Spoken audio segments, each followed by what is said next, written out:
नमस्कार साथियों, आप सभी का स्वागत है, अभिनंदन है पॉकेट से प्रॉफिट तक पर। नमस्कार। हमारे इस चैनल का मकसद यही है कि आप तक ना एकदम गहराई से जानकारी पहुंचाएं, प्रोडक्ट इन्फॉर्मेशन दें। हाँ, कोशिश यही रहती है कि चीजें आसान भाषा में समझाई जाएं। बिल्कुल। और आज हम एक ऐसे ही बहुत ही अहम, बहुत जरूरी विषय पर बात करने वाले हैं। हाँ। मतलब हम सब ने सुना तो है इसके बारे में, पर शायद इसकी जो गहराई है या इसकी जो जरूरत है ना, उसे अक्सर हम लोग अनदेखा कर देते हैं। हाँ, ये बात तो है। कई बार जो सबसे बुनियादी चीजें होती हैं वो ही पीछे छूट जाती हैं। सही कहा। और इसीलिए आज इस पर थोड़ी तफसील से, आराम से बात करेंगे। एक्चुअली हुआ यूं कि हाल ही में मेरी बात हो रही थी अंकुर जैन जी से। अच्छा, वेदांश कैपिटल सर्विसेज वाले। हाँ, वही। वेदांश कैपिटल सर्विसेज के ओनर हैं। तो उनसे टर्म इंश्योरेंस पर काफी लंबी और मैं कहूंगा फायदेमंद बातचीत हुई। हाँ, उनका तो काफी अनुभव है इस फील्ड में। बिल्कुल। तो आज की जो हमारी ये पूरी चर्चा है ना, ये काफी हद तक उसी बातचीत के जो मुख्य बिंदु हैं उन्हीं पर आधारित है। ये तो बहुत अच्छा है। उनके इनसाइट जरूर काम के होंगे। तो चलिए शुरू करते हैं। आज का विषय टर्म इंश्योरेंस। आखिर ये है क्या भला, क्यों इतना जरूरी है, और वो सब बातें जो शायद आपको पहले पता ना हो। एकदम बेसिक से शुरू करते हैं कि भई ये टर्म इंश्योरेंस होता क्या है। देखिए, टर्म इंश्योरेंस को समझें तो ये जीवन बीमा का सबसे सरल, सबसे शुद्ध रूप है। इसे प्योर प्रोटेक्शन प्लान भी इसीलिए कहते हैं। प्योर प्रोटेक्शन मतलब सिर्फ सुरक्षा। हाँ जी, बिल्कुल। इसका मतलब है कि आप एक तय समय के लिए, जिसे हम पॉलिसी टर्म कहते हैं, उसके लिए आप रेगुलरली एक प्रीमियम भरते हैं। ठीक है। और अगर भगवान न करे उस टर्म के दौरान, उस अवधि के दौरान पॉलिसी होल्डर की डेथ हो जाती है, तो उनके जो नॉमिनी होते हैं, यानी परिवार के सदस्य जिन्हें वो चुनते। हाँ बिल्कुल, उन्हें एक पहले से तय की हुई एक बड़ी रकम, जिसे सम अश्योर्ड कहते हैं, वो मिल जाती है। अच्छा, तो मतलब इसमें कोई वो इन्वेस्टमेंट वाला चक्कर नहीं है, या मैच्योरिटी पर पैसा वापस मिलेगा, ऐसा कुछ ज्यादातर प्लान्स में तो नहीं होता शायद। हाँ, जो स्टैंडर्ड टर्म प्लान होते हैं उनमें ऐसा नहीं होता। ये सीधा सौदा है। आप प्रीमियम देते हैं और बदले में अपने परिवार के लिए एक बड़ी आर्थिक सुरक्षा, एक कवच तैयार करते हैं। हाँ, आपने शुरू में से अदृश्य ढाल कहा था ना, वो शब्द मुझे बड़ा अच्छा लगा। हाँ बिल्कुल, ये एक ऐसी ढाल है जो दिखाई नहीं देती, पर मुश्किल वक्त जब आता है ना, तो परिवार के बहुत काम आती है। ये बेसिकली इनकम रिप्लेसमेंट का काम करती है। इनकम रिप्लेसमेंट मतलब आमदनी की भरपाई। हाँ, सोचिए अगर परिवार का कमाने वाला सदस्य नहीं रहता, तो जो इनकम आनी बंद हो गई, ये बीमा की रकम उस कमी को कुछ हद तक पूरा करने में मदद करती है, ताकि परिवार का जो लिविंग स्टैंडर्ड है वो बना रहे। उनके जो रोज के खर्चे हैं वो चलते रहे, बच्चों की पढ़ाई है या दूसरे भविष्य के लक्ष्य हैं, वो रुके नहीं। ये तो हुई इसकी परिभाषा, समझ आ गया। लेकिन अब आते हैं सबसे बड़े सवाल पर, ये इतना जरूरी क्यों है? मतलब ठीक है, सुरक्षा मिलती है, पर इतनी जरूरत क्यों? अंकुर जी से जो बात हुई उसमें इस पर क्या खास बात सामने आई? अंकुर जी ने एक बहुत ही मार्के की बात कही थी। वो कह रहे थे कि लोग अक्सर ये सोचते हैं कि अरे मुझे क्या होगा, या अभी तो मेरी उम्र ही क्या है। ये सोच तो होती है कई लोगों की। बिल्कुल, लेकिन सच तो ये है कि अनिश्चितता, अनसर्टेनिटी, यही तो जीवन का दूसरा नाम है। और अगर कमाने वाले सदस्य को कुछ हो जाए तो परिवार पर अचानक से कई तरह के बोझ आ जाते हैं। जैसे कि किस तरह के बोझ? देखिए, सबसे पहले तो आते हैं वो खर्चे जो तुरंत करने पड़ते हैं। मान लीजिए कोई अस्पताल का बिल बाकी रह गया हो, या फिर अंतिम संस्कार से जुड़े खर्चे हों। हाँ, ये तो एकदम से आ जाते हैं। फिर आते हैं बड़े कर्ज। आजकल होम लोन, कार लोन, किसी का बिजनेस लोन भी हो सकता है। अब सोचिए अगर कमाने वाला ही नहीं रहा तो ये लोन कौन चुकाएगा? बैंक या फाइनेंस कंपनी तो रुकेगी नहीं, वो तो अपना पैसा मांगेगी। ओह, ये तो बहुत बड़ी मुसीबत खड़ी हो सकती है। मतलब शायद घर तक बेचना पड़ जाए, या अपनी लाइफस्टाइल में बहुत कटौती करनी पड़े। बिल्कुल, ऐसी नौबत आ सकती है। और सिर्फ इतना ही नहीं, बच्चों की हायर एजुकेशन का सपना होता है माँ बाप का, उनकी शादी की प्लानिंग होती है, जीवन साथी का अपना रिटायरमेंट होता है। ये सब जो भविष्य के गोल्स हैं, लक्ष्य है, ये सब भी खतरे में पड़ जाते हैं। अंकुर जी बता रहे थे कि उन्होंने ऐसे कई परिवार देखे हैं जिन्हें मुखिया के जाने के बाद अपने बच्चों को अच्छे स्कूलों से निकालकर किसी साधारण स्कूल में डालना पड़ा, या अपने सपनों से समझौता करना पड़ा। उफ, ये सुनकर ही मतलब चिंता होती है। तो इन सब मुश्किलों से बचाने में टर्म इंश्योरेंस का रोल क्या है? इसके जो मुख्य फायदे हैं वो क्या हैं? इसके फायदे तो कई हैं, लेकिन 4 सबसे अहम हैं जिन पर अंकुर जी ने भी जोर दिया था। जी। पहला और सबसे बड़ा फायदा है कम प्रीमियम में बड़ा कवर। अच्छा। हाँ, आप किसी भी दूसरे लाइफ इंश्योरेंस प्लान से तुलना कर लीजिए, जैसे एंडोमेंट प्लान होते हैं या यूलिप होते हैं। हाँ, जिनमें इन्वेस्टमेंट भी जुड़ा होता है। जी, उनकी तुलना में टर्म इंश्योरेंस में आप बहुत कम सालाना प्रीमियम देकर एक बहुत बड़ी बीमा राशि यानी सम अश्योर्ड पा सकते हैं। 50 लाख, 1 करोड़ या उससे भी ज्यादा का कवर काफी किफायती अफोर्डेबल प्रीमियम पर मिल जाता है। अरे वाह, ये तो कमाल है। मतलब एक आम आदमी भी सोच सकता है कि हाँ, मैं अपने परिवार के लिए 1 करोड़ की सुरक्षा ले सकता हूँ। जी हाँ, बिल्कुल, ये इसकी सबसे बड़ी खूबी है। दूसरा फायदा है इसकी सरलता और पारदर्शिता, सिंप्लिसिटी एंड ट्रांसपेरेंसी।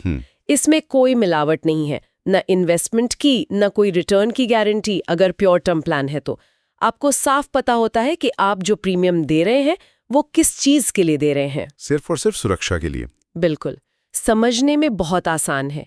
कोई छुपी हुई शर्तें या बहुत मुश्किल कैलकुलेशन वाला चक्कर इसमें आमतौर पे नहीं होता। ठीक है, ये दूसरा फायदा हुआ। तीसरा फायदा है आर्थिक अनुशासन और मन की शांति, financial discipline and peace of mind.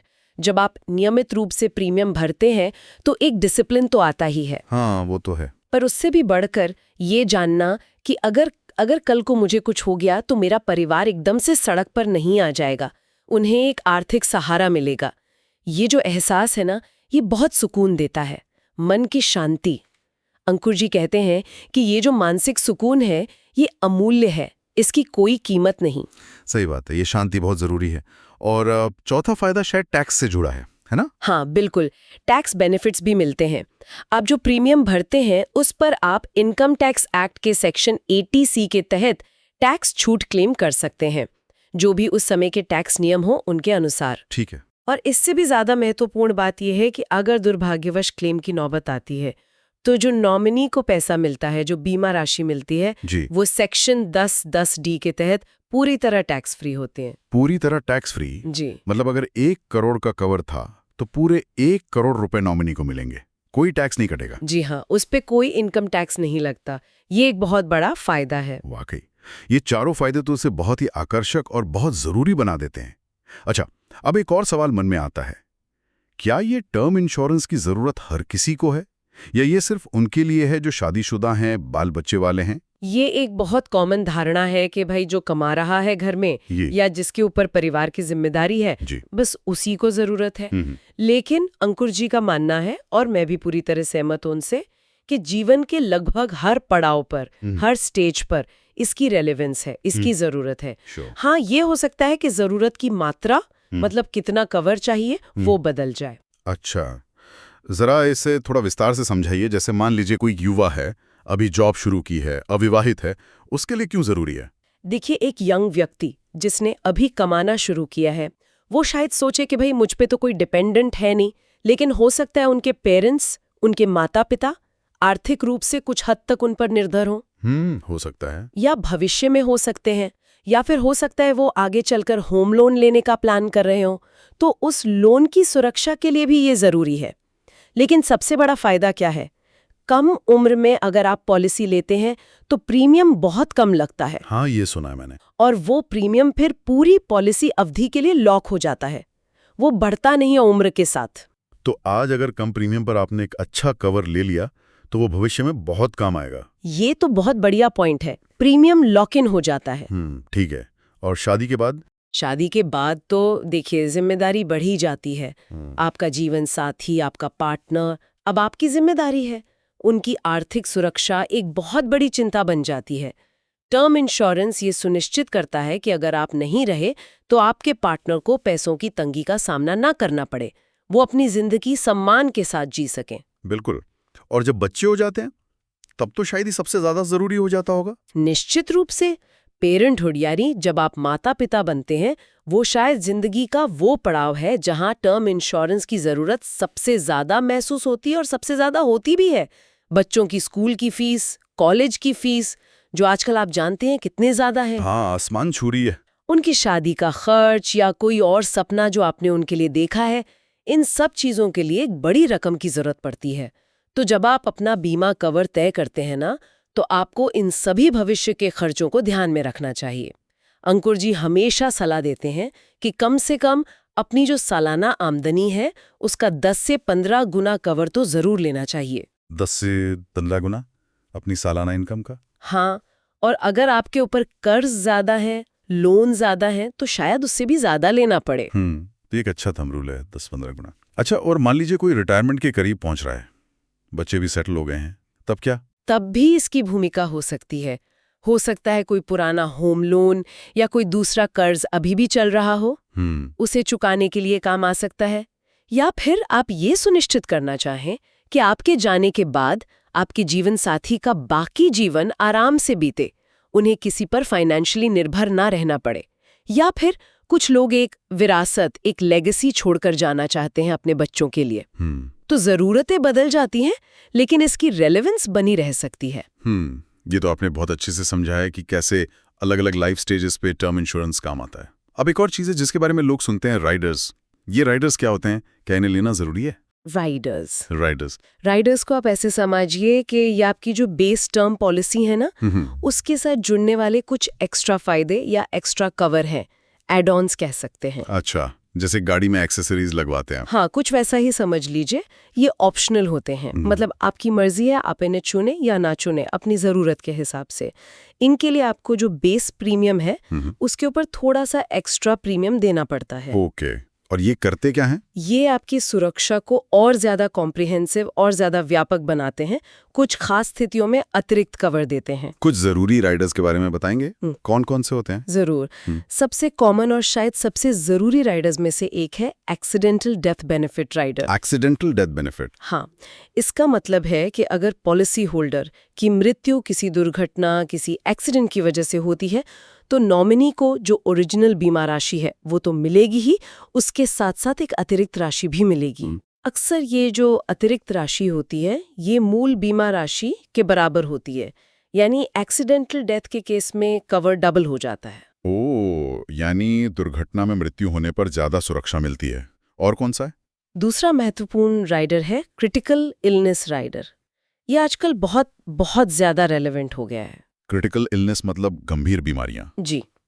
अगर पॉलिसी टर्म के दौरान पॉलिसी होल्डर को लिस्ट में बताई गई कुछ गंभीर बीमारियों में से, जैसे कैंसर है, हार्ट अटैक है, स्ट्रोक, किडनी फेलियर वगैरह, हाँ, किसी का डायग्नोसिस होता है, पता चलता है कि ये बीमारी हो गई है, तो बीमा कंपनी एक तयशुदा रकम, एक मुश्त lump sum amount policy holder को दे देती है। अच्छा, ये डेथ पर नहीं, बीमारी का पता चलने पर ही मिल जाता है? हाँ, बीमारी के डायग्नोसिस पर ही मिल जाता है, और ये पैसा फिर इलाज के भारी खर्चों को पूरा करने में या उस दौरान जो इनकम का लॉस होता है उसकी भरपाई में मदद करता है। अंकुर जी बता रहे थे कि आजकल इलाज इतने महंगे हो गए हैं कि ये राइडर बहुत बहुत ज्यादा उपयोगी साबित हो सकता है। ये तो वाकई बहुत काम का लग रहा है, क्योंकि गंभीर बीमारी के इलाज में तो लोगों की सारी जमा पूंजी खत्म हो जाती है। बिल्कुल। अच्छा, तीसरा एक और जरूरी राइडर है waiver of premium rider. Waiver of premium मतलब प्रीमियम माफ? हाँ, इसका मतलब है कि अगर पॉलिसी होल्डर किसी गंभीर बीमारी या दुर्घटना के कारण परमानेंटली डिसेबल हो जाते हैं, मतलब स्थायी रूप से अपंग हो जाते हैं और कमाने में असमर्थ हो जाते हैं, तो उनके आगे के जितने भी प्रीमियम हैं वो माफ कर दिए जाते हैं। उन्हें प्रीमियम भरने की जरूरत नहीं पड़ती, लेकिन पॉलिसी का जो कवर है वो जारी रहता है, वो खत्म नहीं होता। अरे वाह, ये तो बहुत बड़ी राहत है। मतलब मुश्किल वक्त में पॉलिसी बंद नहीं होगी। जी, ये सुनिश्चित करता है कि पॉलिसी लैप्स न हो जाए। और एक और राइडर है terminal illness rider. Terminal illness? हाँ, अगर डॉक्टर ये सर्टिफाई कर देते हैं कि पॉलिसी होल्डर को कोई ऐसी लाइलाज बीमारी हो गई है जिसके बाद उनके जीवन के कुछ ही महीने या साल बचे हैं, तो बीमा कंपनी जो बीमा राशि है उसका एक हिस्सा या कभी-कभी पूरी राशि भी उन्हें जीवित रहते हुए ही दे देती है। जीते जी मिल जाता है पैसा? हाँ, ताकि वो चाहें तो अपनी कोई अंतिम इच्छा पूरी कर सकें या अपने इलाज पर बेहतर ढंग से खर्च कर सकें। तो ये राइडर्स तो मतलब सुरक्षा कवच को और भी ज्यादा मजबूत बना देते हैं, लेकिन क्या ये बहुत महंगे होते हैं? और क्या हर किसी को सारे राइडर ले लेने चाहिए? देखिए, इनका प्रीमियम अलग अलग होता है, हर राइडर का, हर कंपनी का। आपको अपनी ज़रूरत, अपनी हेल्थ कंडीशन, अपना बजट, इन सबको देखकर चुनना चाहिए। अंकुर जी की सलाह यही थी कि आंख बंद करके सारे राइडर्स मत लीजिए। पहले समझिए कि आपकी लाइफस्टाइल कैसी है, आपकी फैमिली हिस्ट्री कैसी है, उसके हिसाब से कौन सा राइडर आपके लिए ज़्यादा ज़रूरी है। जैसे अगर आप बहुत ज़्यादा ट्रैवल करते हैं तो शायद एक्सीडेंटल डेथ बेनिफिट ज़रूरी हो सकता है। हाँ, सही बात है। अगर आपकी फैमिली में गंभीर बीमारियों की हिस्ट्री रही है तो क्रिटिकल इलनेस राइडर पर ज़रूर विचार करना चाहिए। और हर राइडर की अपनी शर्तें होती हैं, अपनी परिभाषाएं होती हैं कि कौन सी बीमारी कवर होगी, कौन सी नहीं। तो उन्हें पॉलिसी लेते वक्त ध्यान से पढ़ना और समझना भी बहुत ज़रूरी है। ये बहुत प्रैक्टिकल सलाह है, यानी ज़रूरत समझकर ही राइडर चुनें। अच्छा, अब एक और पहलू पर आते हैं। आपने शुरू में विरासत यानी लेगेसी और संपत्ति संरक्षण वेल्थ प्रिजर्वेशन का जिक्र किया था। टर्म इंश्योरेंस इसमें कैसे मदद करता है? ये तो सिर्फ इनकम रिप्लेसमेंट के लिए समझा जाता था ज्यादातर। नहीं, इसकी भूमिका उससे कहीं ज़्यादा हो सकती है, खासकर उन लोगों के लिए जिनकी संपत्ति ज़्यादा है या जिनके ऊपर देनदारियां लाइबिलिटीज ज़्यादा है। पहला तो जैसा हमने पहले भी बात की, ये कर्ज चुकाने में मदद करता है। हाँ।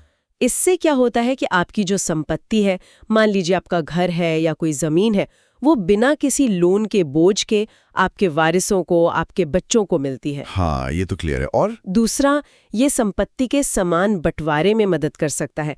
मान लीजिए किसी व्यक्ति के पास एक बड़ा मकान है या कोई ऐसा बिजनेस है जिसे आसानी से कई वारिसों में बराबर बराबर बांटा नहीं जा सकता। हाँ, ये दिक्कत आती है कई बार। तो ऐसे में टर्म इंश्योरेंस से जो नकद राशि मिलती है, उसका इस्तेमाल उन वारिसों को मुआवजा देने के लिए किया जा सकता है जिन्हें संपत्ति का हिस्सा नहीं मिल पा रहा है, ताकि बंटवारा न्यायपूर्ण हो सके, सबके साथ इंसाफ हो सके। अरे, ये तो बड़ा दिलचस्प पॉइंट है। मतलब इससे पारिवारिक झगड़े और मनमुटाव से भी बचा जा सकता है। हाँ, काफी हद तक। और तीसरा, ये विरासत बनाने या दान देने का एक साधन भी बन सकता है। कुछ लोग चाहते हैं कि उनके जाने के बाद किसी चैरिटी को या अपने पुराने कॉलेज या स्कूल को एक तय रकम दान में दी जाए। तो टर्म इंश्योरेंस पॉलिसी के जरिए यह काम आसानी से किया जा सकता है, बिना अपनी मौजूदा संपत्ति को छेड़े हुए। तो आप देखिए, ये सिर्फ एक सुरक्षा कवच नहीं है, बल्कि एक बहुत ही स्मार्ट फाइनेंशियल प्लानिंग टूल भी है। बहुत खूब। वाकई टर्म इंश्योरेंस के इतने सारे आयाम हैं, इतने पहलू हैं। लेकिन एक सवाल जो अक्सर बहुत से लोगों का मन में आता है, खासकर जब वो सुनते हैं कि अरे इसमें मैच्योरिटी पर कुछ नहीं मिलता। तो चलिए उसी सवाल को लेते हैं हमारे आज के Q&A सेक्शन में। जी जरूर। तो क्वेश्चन, क्या टर्म इंश्योरेंस पॉलिसी पूरी होने पर यानी मैच्योरिटी पर, या अगर पॉलिसी अवधि के दौरान पॉलिसी होल्डर को कुछ नहीं होता, तो जो प्रीमियम भरा है वो वापस मिलता है? बिल्कुल नहीं। तो अलग अलग तरह के पॉलिसी में फीचर इस चीज का है ही नहीं। हाँ सर, देखिए ये सवाल बहुत ही आम है और इसका जवाब टर्म इंश्योरेंस के जो मूल सिद्धांत है ना, उसी में छिपा है। जैसा हमने शुरू में कहा था, ये एक प्योर प्रोटेक्शन प्लान है, शुद्ध सुरक्षा। हाँ। इसका एकमात्र सोल पर्पस यही है कि पॉलिसी अवधि के दौरान अगर डेथ हो जाती है तो नॉमिनी को आर्थिक सुरक्षा मिले, और ये सुरक्षा कम से कम संभव प्रीमियम पर मिले। इसीलिए जो पारंपरिक टर्म प्लान होते हैं, जो स्टैंडर्ड प्लान होते हैं, उनमें अगर पॉलिसी होल्डर पॉलिसी की अवधि पूरी होने तक जीवित रहते हैं तो उन्हें कोई पैसा, कोई रकम वापस नहीं मिलती है। उस प्रीमियम को उस अवधि के दौरान जो आपको सुरक्षा मिली, उसकी लागत, उसकी कीमत माना जाता है। अच्छा, जैसे हम गाड़ी का इंश्योरेंस करवाते हैं या हेल्थ इंश्योरेंस लेते हैं, अगर साल भर कोई क्लेम नहीं आया तो प्रीमियम वापस थोड़ी मिलता? बिल्कुल वैसा ही। वो प्रीमियम उस एक साल आपको जो कवर मिला, जो सुरक्षा मिली, उसकी फीस है, उसकी कीमत है। हाँ, यहाँ ये बताना जरूरी है कि आजकल बाजार में रिटर्न ऑफ प्रीमियम वाले टर्म प्लान भी आते हैं, TROP कहते हैं उन्हें। हाँ, सुना है TROP के बारे में। उनमें ये होता है कि अगर पॉलिसी होल्डर पॉलिसी की पूरी अवधि तक जीवित रहते हैं तो उन्होंने जितना भी प्रीमियम भरा होता है वो कुछ शर्तों के साथ, जैसे राइडर का प्रीमियम काटकर वगैरह, वापस मिल जाता है। तो फिर ये TROP प्लान बेहतर नहीं है? पैसा वापस मिल रहा है तो? सुनने में तो ये बहुत अच्छा लगता है कि चलो पैसा वापस आ जाएगा, लेकिन यहाँ एक कैच है, एक पेच है। वो ये कि TROP प्लान का जो प्रीमियम होता है वो सामान्य यानी प्योर टर्म प्लान के मुकाबले काफी ज्यादा होता है। कितना ज्यादा? कई बार तो दोगुना या उससे भी ज्यादा हो सकता है। तो अंकुर जी हमेशा ये सवाल पूछते हैं कि जो एक्स्ट्रा प्रीमियम आप TROP के लिए दे रहे हैं, क्या आप उस पैसे को कहीं और, मान लीजिए किसी अच्छे म्यूचुअल फंड में या कहीं और निवेश करके उससे ज्यादा बेहतर रिटर्न भी कमा सकते? ये सोचने वाली बात है। ज्यादातर मामलों में जवाब हाँ होता है। तो आपको ये फैसला करना है कि आपको सिर्फ मैक्सिमम सुरक्षा चाहिए कम से कम कीमत पर, जो प्योर टर्म प्लान देता है, या फिर आपको प्रीमियम वापस मिलने का वो जो मानसिक सुकून है वो चाहिए, जिसके लिए आपको काफी ज्यादा कीमत चुकानी पड़ेगी। ज्यादातर जो फाइनेंशियल सलाहकार हैं वो प्योर टर्म प्लान को ही बेहतर मानते हैं, क्योंकि वो कॉस्ट इफेक्टिव होता है। ये बहुत ज़रूरी अंतर है समझने के लिए। धन्यवाद इसे इतने अच्छे से स्पष्ट करने के लिए। तो साथियों, ये थी टर्म इंश्योरेंस पर हमारी एक गहरी चर्चा, जो जैसा मैंने बताया अंकुर जैन जी के साथ हुई बातचीत पर आधारित थी। हमने समझा कि ये क्या है, क्यों इतना ज़रूरी है, इसमें राइडर्स क्या भूमिका निभाते हैं और ये कैसे आपकी लेगेसी प्लानिंग का भी हिस्सा बन सकता है। उम्मीद है कि ये जानकारी हमारे श्रोताओं के लिए उपयोगी साबित होगी। बिल्कुल, मुझे भी यही उम्मीद है। और अब जैसा कि हमारा रिवाज है, आपके लिए आज का समापन प्रश्न। जाने से पहले एक सवाल छोड़ जाते हैं आपके सोचने के लिए। आज की इस पूरी बातचीत के बाद मैं चाहूंगा कि आप सब एक सवाल पर जरूर सोचें। अगर कल आप अपने परिवार के साथ नहीं रहे, तो क्या उनके पास अपने वर्तमान जीवन स्तर को, अपनी आज की लाइफस्टाइल को बनाए रखने और अपने भविष्य के सपनों को पूरा करने के लिए पर्याप्त आर्थिक सहारा है? इस सवाल का जो भी जवाब आपके मन में आए, वो शायद आपको टर्म इंश्योरेंस की जरूरत का एहसास कराएगा। तो क्या आप चाहते हैं कि इस तरह की in depth knowledge and information, ऐसी गहरी जानकारी आप तक लगातार पहुंचती रहे? अगर हाँ, तो हमारे चैनल को सब्सक्राइब करें और हाँ, वो जो घंटी का बटन है ना, उसे दबाना बिल्कुल ना भूलें, ताकि हमारी कोई भी नई वीडियो आपसे मिस ना हो। धन्यवाद। धन्यवाद। जय हिंद।